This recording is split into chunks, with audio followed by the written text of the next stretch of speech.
आज के इस वीडियो में हम NCERT Hindi class 6 history chapter 7 जिसका टाइटल है अशोक एक अनोखा सम्राट जिसने युद्ध का त्याग किया, इसका क्वेश्चन आंसर करने जा रहे हैं, इसका सवाल हल करने जा रहे हैं।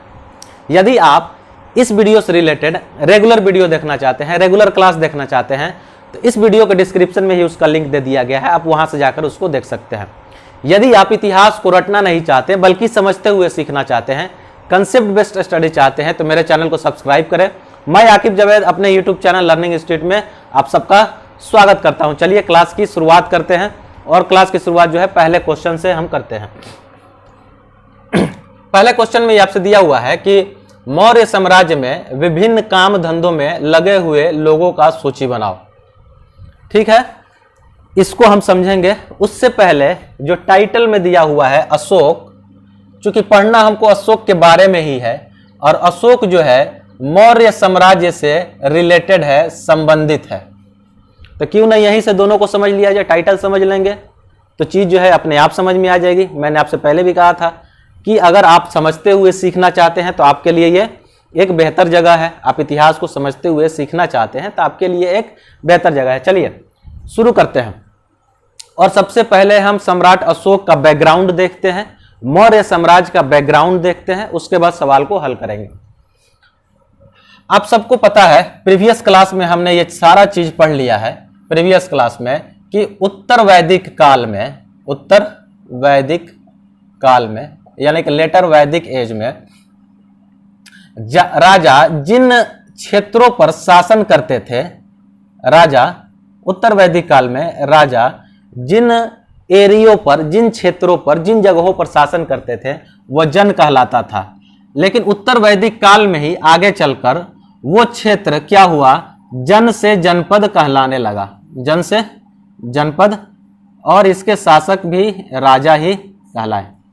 समझने वाली चीज है कि उत्तर वैदिक काल में राजा जो थे जिन क्षेत्रों पर शासन करते थे, राज करते थे, वह क्षेत्र जन कहलाता था और उत्तर वैदिक काल में ही आगे चलकर वो क्षेत्र जनपद कहलाने लगा। जनपद क्यों कहलाया कि अब जो है जिन क्षेत्रों पर राजा शासन करते थे अब वो क्षेत्र जो है जन से बड़ा हो गया, या कई जन के राजा दूसरे जन को जीतकर अपने में मिला लिए, या कई जन आपस में मिलकर एक बड़ा जनपद बना लिए, यानी कि शासन का इलाका जो था, जो क्षेत्र था, बड़ा हो गया और वो कहलाया जनपद। फिर इसके आगे चलकर हुआ क्या, इसके आगे चलकर सामने आया महाजन पद। महाजन पद क्या था, फिर आपको यह चीज समझ में आ जाएंगे कि जन जो था सबसे छोटा इलाका, जन से मिलकर जनपद बना। अब जो है कई जनपदों को जीतकर कोई जनपद का राजा महाजन पद बनाता है, यानी कि अब राजा जो है काफी ज्यादा शक्तिशाली हो गया है और राजा एक बहुत बड़े क्षेत्र पर शासन कर रहा है। महाजन पद में क्या होता था, राजा एक बहुत बड़े क्षेत्र पर शासन करता था और राजा क्या होता था, राजा जो है था शक्तिशाली होता था। राजा अब शक्तिशाली हो गया, राजा इतना शक्तिशाली हो गया कि अब सेना जो है वेतन देखकर परमानेंट सेना रखने लगा। राजा इतना ज्यादा शक्तिशाली हो गया कि वो अपने राजधानियों को चारों तरफ से किलों से घेराबंदी करवा दिया, दीवारों से उसका घेराबंदी करवा दिया, यानी कि उसका किलाबंदी करवा दिया।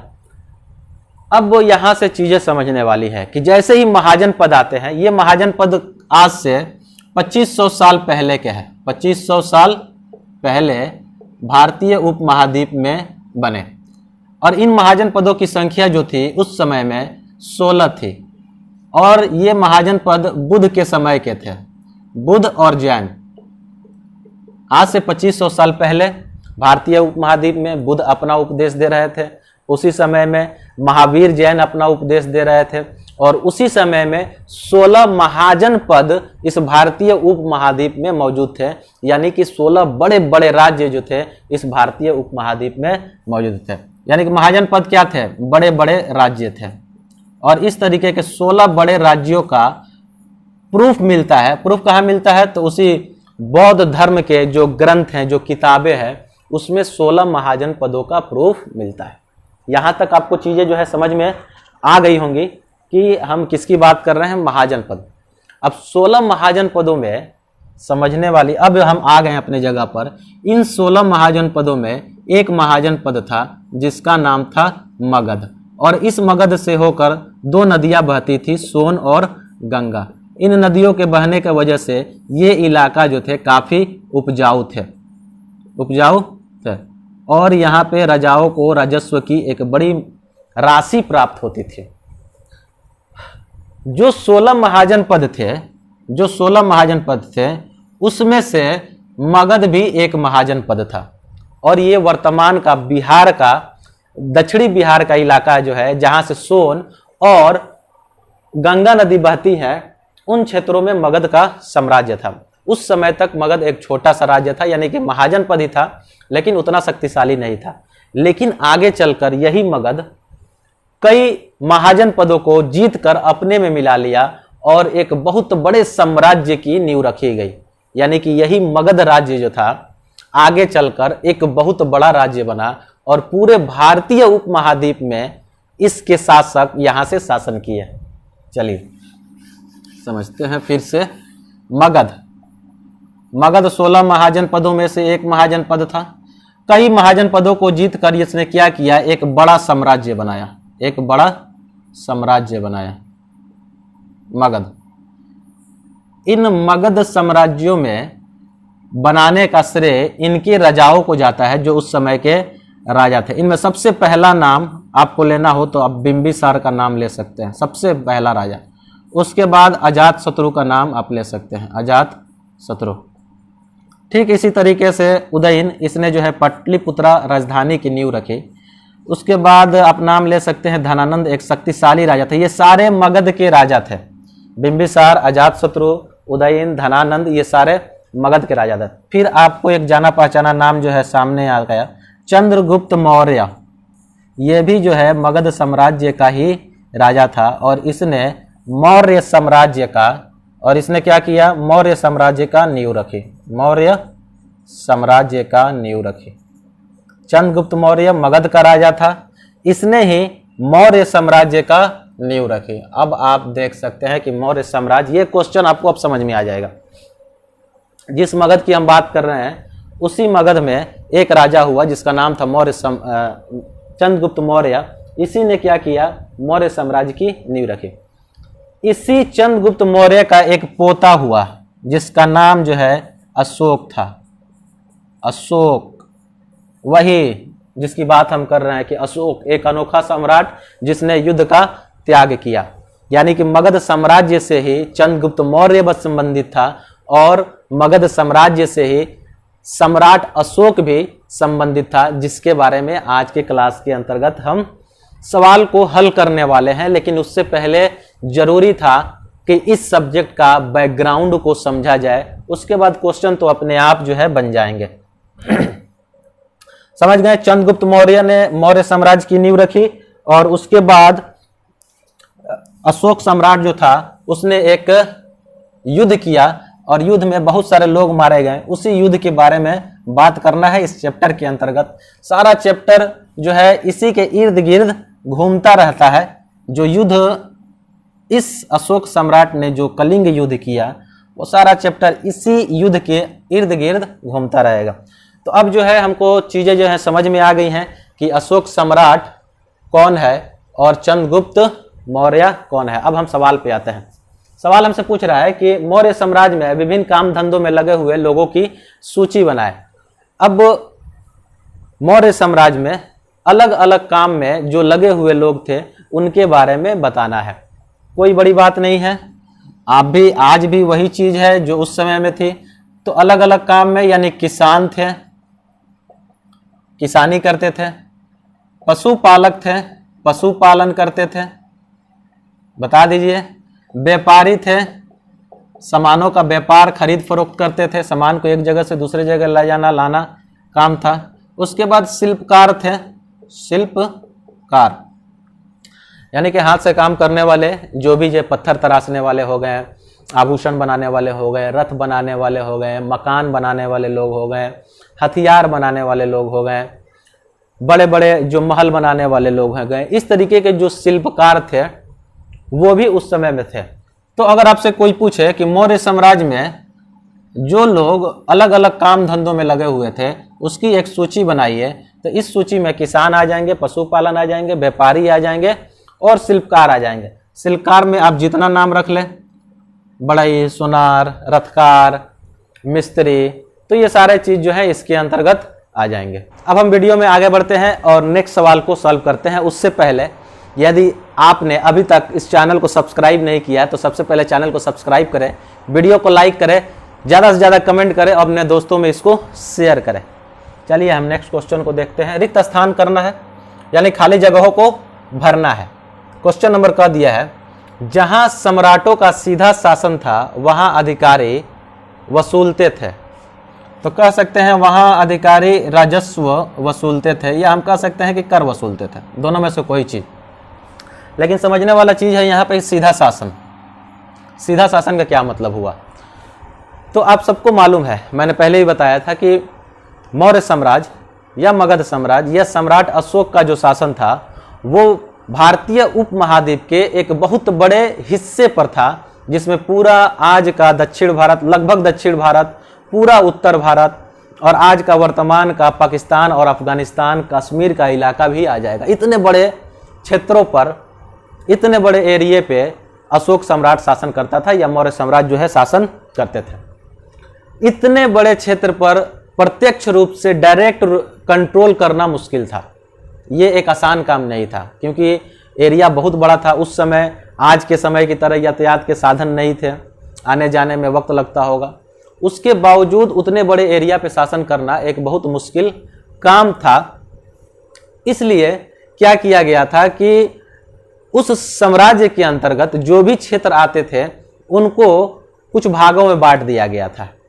एक भाग ऐसा था जो डायरेक्ट सम्राट के नियंत्रण में था, यानी कि अगर सम्राट जो है पाटलिपुत्रा राजधानी में रहता है तो उसके आसपास का एक बड़ा इलाका जो है डायरेक्ट सम्राट के नियंत्रण में आता था और वहां से वो अधिकारियों की नियुक्ति करके कर वसूल सकता था। समझिए यहां से क्या हुआ कि अगर राजा पाटलिपुत्रा अपनी राजधानी में रहता है और यहाँ से शासन करता है तो उसके आसपास के क्षेत्रों में उसका सीधा नियंत्रण था और सीधा नियंत्रण होने की वजह से इसने अधिकारियों की नियुक्ति की थी, यानी कि स्टाफ लोगों की नियुक्ति किया गया था और ये अधिकारी क्या करते थे? कर वसूलते थे, डायरेक्ट कर वसूलते थे सीधे जाकर। ठीक है, पहले का आंसर है पाटलिपुत्रा के आसपास के जो क्षेत्र थे उस पे राजा का डायरेक्ट कंट्रोल था और डायरेक्ट कंट्रोल होने की वजह से वहां से वो डायरेक्ट जो है रेवेन्यू ले लेता था। यही चीज यहां पूछ रहा है कि जहां सम्राटों का सीधा साधन था, सीधा शासन था, यानी कि डायरेक्ट कंट्रोल था, वहां अधिकारी राजस्व वसूलते थे। यानी कि ऐसा भी इलाका था जहां राजा का डायरेक्ट कंट्रोल नहीं था, या ये कहना गलत होगा। दरअसल ऐसे एरिए, ऐसे क्षेत्र जो राजा के नियंत्रण में थे, अधीन में थे, उसके अंडर में आते थे, लेकिन राजा वहां से डायरेक्ट टैक्स नहीं वसूलता था, बल्कि टैक्स के बदले में वो स्टेट, वो राज्य सम्राट को क्या करता था कि नजराना पेश करता था, गिफ्ट में पेश किया जाता था। नजराना, नजराना क्या है? तो नजराना किसी राज्य के द्वारा किसी दूसरे बड़े राजा को दिए गए उपहार होता है। नजराना जो है रेगुलर टैक्स नहीं है, एक होता है रेगुलर टैक्स, एक होता है रेगुलर टैक्स नहीं होता है। तो रेगुलर जो टैक्स नहीं होगा उसमें एक राजा दूसरे राजा को क्या देगा? गिफ्ट देगा, उपहार देगा। रेगुलर टैक्स नहीं दे पाता है तो राजा के अंतर्गत ऐसे क्षेत्र भी थे। राजा के अंतर्गत एक ऐसा भी क्षेत्र था जिसमें राजा जो है सिर्फ उन क्षेत्रों में, उन क्षेत्रों के सड़कों और नदियों पर सिर्फ उसका कंट्रोल था, बाकी शासन जो है उस क्षेत्र के राजा के द्वारा किया जाता था। इसको आगे और भी बढ़िया तरीके से हम समझेंगे। ये चीज आपको पहले जो है समझ में आ गई होंगी। सवाल ख, राजकुमारों को अक्सर प्रांतों में गवर्नर के रूप में भेजा जाता था, गवर्नर के रूप में भेजा जाता था। इसको भी समझना जरूरी है कि पहले ही देखें कि सम्राट का जो क्षेत्र था, साम्राज्य था, वो बहुत बड़ा है। साम्राज्य जो था सम्राट का बहुत बड़ा था और बहुत बड़ा होने की वजह से प्रत्यक्ष नियंत्रण यानी डायरेक्ट कंट्रोल करना मुश्किल था। प्रत्यक्ष नियंत्रण करना मुश्किल था और प्रत्यक्ष नियंत्रण नहीं हो पा रहा है, तो इसके लिए पाटलिपुत्रा के अलावा सम्राट ने 2 प्रांतीय राजधानियां भी बनाई थी। मदद के लिए, सहयोग के लिए 2 प्रांतीय राजधानियां थी। एक था तक्षशिला और दूसरा था उज्जैन। ये प्रांतीय राजधानियां थी और यहाँ पे क्या किया जाता था कि यहाँ पे राजकुमारों को गवर्नर बनाकर भेजा जाता था और इनके माध्यम से जो है उन इलाकों पर शासन किया जाता था। और पाटलिपुत्रा से क्या करता था, पाटलिपुत्रा से सम्राट जो है इन इलाकों पर कंट्रोल करेगा और यहाँ का जो गवर्नर होगा उसके आसपास के इलाकों पर कंट्रोल कर लेगा। इस तरीके से काम चलता था। तो समझ में आया कि राजकुमार, जो राजकुमार होते थे अक्सर प्रांतों में, कौन कौन प्रांत में, तो तक्षशिला और उज्जैन में गवर्नर के रूप में भेजा जाता था। ये जाकर वहां पे शासन करते थे और प्रांत का नियंत्रण करते थे, प्रशासन वहां पे करते थे। अब क्वेश्चन नंबर ग देखते हैं। मौर्य शासक आवागमन के लिए महत्वपूर्ण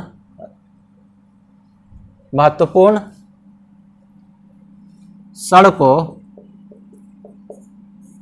और नदी मार्गों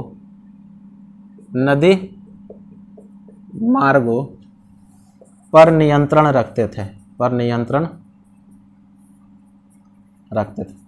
मैंने आपसे थोड़ा देर पहले बताया कि ऐसे इलाके जहां डायरेक्ट कंट्रोल तो नहीं था, लेकिन ऐसे इलाके भी थे जहां सिर्फ सम्राट अशोक या मगध साम्राज्य या मौर्य साम्राज्य के लोग क्या करते थे, सम्राट क्या करते थे, तो उसके सिर्फ सड़कों पर और नदी के जो रास्ते हैं उस पर नियंत्रण करते थे ताकि व्यापार में बाधा ना आए। तो ये भी चीज़ है, सड़कों और नदी मार्गों पर भी नियंत्रण करते थे।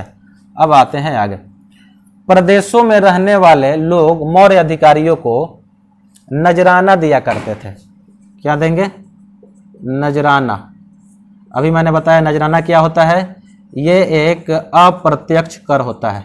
अप्रत्यक्ष कर होता है, यानी कि हम इसे क्या कर सकते हैं, इनडायरेक्ट टैक्स। एक जो होता है कि हम लगातार रेगुलर महीने में या फसल के हिसाब से या ब्रीडिंग सीजन के हिसाब से, यानी कि अगर पशुपालन करते हैं उसके हिसाब से, सीजन के हिसाब से हम रेगुलर टैक्स देते हैं। लेकिन एक ऐसा सिचुएशन होता है कि जिस क्षेत्र पर मेरा नियंत्रण है वो क्षेत्र बहुत दूर है और वहाँ से डायरेक्ट टैक्स वसूलना, रेगुलर टैक्स वसूलना आसान नहीं है। तो वहाँ का राजा अपनी इच्छा से कुछ गिफ्ट, उपहार जो है उस राजा को भेंट करता है, वही क्या कहलाता है, नजराना कहलाता है। जैसे मौर्य साम्राज्य में क्या था कि तक्षशिला, जहाँ डायरेक्ट कंट्रोल नहीं था, उस क्षेत्र के लोग, जो ठंडा इलाका है, कश्मीर, हिमाचल प्रदेश और पाकिस्तान का इलाका है, वो लोग उपहार में कंबल वगैरह देते थे। और दक्षिण के उज्जैन के इलाके में, उज्जैन के आसपास के जो राजा होते थे वो सम्राट को क्या करते थे कि महंगी सोने, चांदी और महंगी पत्थर जो है गिफ्ट दिया करते थे। तो इस तरीके से अपना कर की अदायगी करते थे। तो कह सकते हैं कि प्रदेशों में रहने वाले लोग मौर्य अधिकारियों को नजराना दिया करते थे। आपसे फिर से एक बार रिक्वेस्ट है, यदि आपने अभी तक इस चैनल को सब्सक्राइब नहीं किया है तो सबसे पहले चैनल को सब्सक्राइब करें, वीडियो को लाइक करें और ज़्यादा से ज़्यादा कमेंट करें और दोस्तों में अपने इसको शेयर करें। अब हम आगे के सवालों को हल करते हैं, सॉल्व करते हैं। इसके अंतर्गत आपको यह बताना है कि ये जो स्टेटमेंट दिया गया है ये सही है या गलत है। कुछ बातें यहाँ पे कही गई है, आपको ये बताना है कि ये चीज़ें सही है या गलत है। इसी के बारे में हमको ये क्वेश्चन सॉल्व करना है। तो हम क्वेश्चन नंबर 3 में क्या करना है कि बताओ कि निम्नलिखित वाक्य सही है या गलत है। आपको बताना है सही है या गलत है। चलिए क से इसकी शुरुआत करते हैं। उज्जैन उत्तर पश्चिम की तरफ आवागमन के मार्ग पर था। अब आपको बताना है ये सही है या गलत है। उज्जैन उत्तर पश्चिम की तरफ आवागमन के मार्ग था, ये गलत है।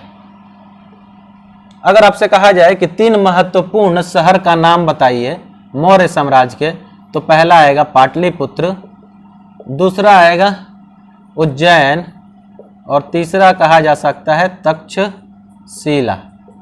तीसरा तक्षशिला कहा जाएगा। 3 शहर का अगर नाम लेना हो, आपका मौर्य साम्राज्य के अंतर्गत 3 शहर का नाम लेना हो, तो वो आएगा पाटलिपुत्रा, जो ये राजधानी था कैपिटल था मौर्य साम्राज्य का। उज्जैन जो था ये आज के वर्तमान के मध्य भारत और दक्षिण भारत के तरफ, मध्य भारत में है और दक्षिण भारत के तरफ जाने वाले रास्ते में है, दक्षिण भारत के तरफ जाने वाले रास्ते में है। जबकि तक्षशिला आज के पाकिस्तान का इलाका है, आज वर्तमान पाकिस्तान का इलाका है और तक्षशिला से होकर पश्चिम एशिया में जाया जा सकता है। और तक्षशिला पश्चिमोत्तर में अगर जाना हो, पश्चिमोत्तर में जाना हो, उत्तर पश्चिम वाला इलाके में जाना हो, ईरान जाना हो, इराक जाना हो, सीरिया जाना हो, तो मध्य एशिया या पश्चिम उत्तर के इलाके में जाना हो तो तक्षशिला से होकर जाया जा सकता है। सवाल आपसे पूछ रहा था कि उज्जैन उत्तर पश्चिम की तरफ आवागमन के मार्ग पे था, तो नहीं है। पश्चिमोत्तर मार्ग पे कौन था? तक्षशिला था। और दक्षिण भारत की तरफ जाना है तो मध्य भारत में आपको क्या मिलेगा? उज्जैन मिलेगा। इस तरीके से ये वाला गलत है। अब आपको ख को सॉल्व करना है। आधुनिक पाकिस्तान और अफगानिस्तान के इलाके मौर्य साम्राज्य के अंतर्गत थे। आधुनिक पाकिस्तान और अफगानिस्तान के इलाके मौर्य साम्राज्य के अधीन थे। बिल्कुल सही बात है, मौर्य साम्राज्य के अधीन थे। कैसे? तो उसका साक्ष्य है, प्रूफ है। तो हम सबको मालूम है कि अशोक सम्राट अपने उपदेश फैलाने के लिए, उसका प्रचार प्रसार करने के लिए, धम्म की बातों का विस्तार करने के लिए, उसका प्रचार करने के लिए, उसका प्रसार करने के लिए अभिलेख बनवाए, है ना। अभिलेख क्या होता है? अभिलेख एक हार्ड सरफेस होता है, कठोर सतह होता है जिस पर खोद कर कुछ लिखा जाता है। और इस तरीके के यानी कि पत्थरों पर खोद कर, धातुओं पर खोद कर लिखा जाता है।